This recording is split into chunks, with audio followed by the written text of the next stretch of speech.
Are you an extreme people pleaser?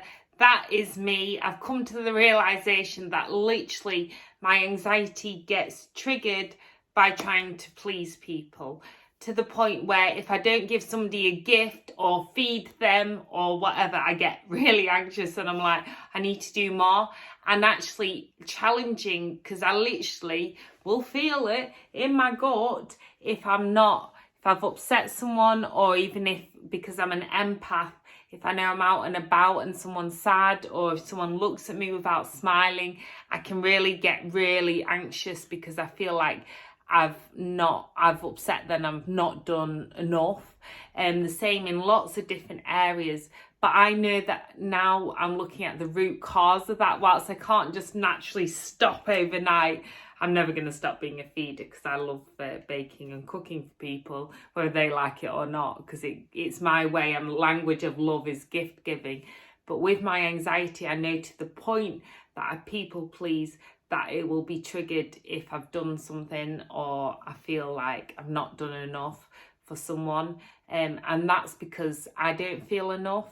And so I know that whilst life is a journey and it might not seem as a big issue to people, but the more that we create space in his life, the more that we start to notice what has triggered us.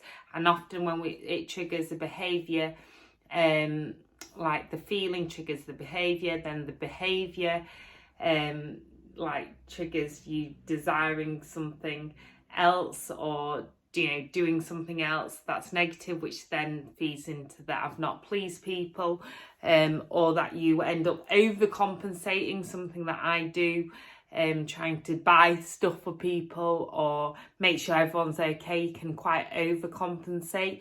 So I know that I get into a bit of a cycle, and this root kind of stem, I feel, for me anyway, but you need to find your own, is that, like, where did this come from? It's probably because at times in my life when I don't feel enough, that I can't do enough, that then I'm not enough. And that's a big statement, I am not enough, because you actually think, well, everyone is enough. But I know that when I'm feeling low, that's the feeling that I go to, and that's what causes the kind of spiral. So it's trying to break the habit of not getting to that feeling. And that's where you've got to really look at self-care, surround yourself with positive people. But by positive, I just mean people who feed you positively. They don't have to be these amazing, like, hey everyone, because sometimes they're not that positive, those people.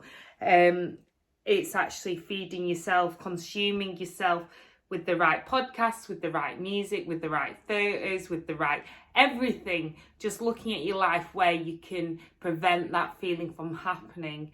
Or look at, also the behaviours. Is there something like taking a pause, taking a break that you can do?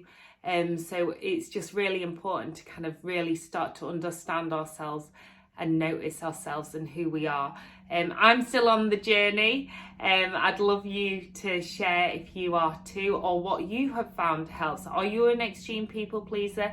Like, it's not as bad these days just feeding people and whatnot, but it used to get to the point where I wanted to hurt myself and I did harm myself if I thought I'd upset someone, and it got to that state.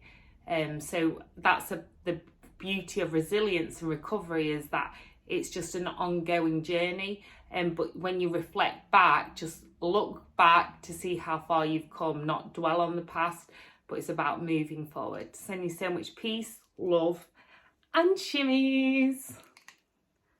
Back to work.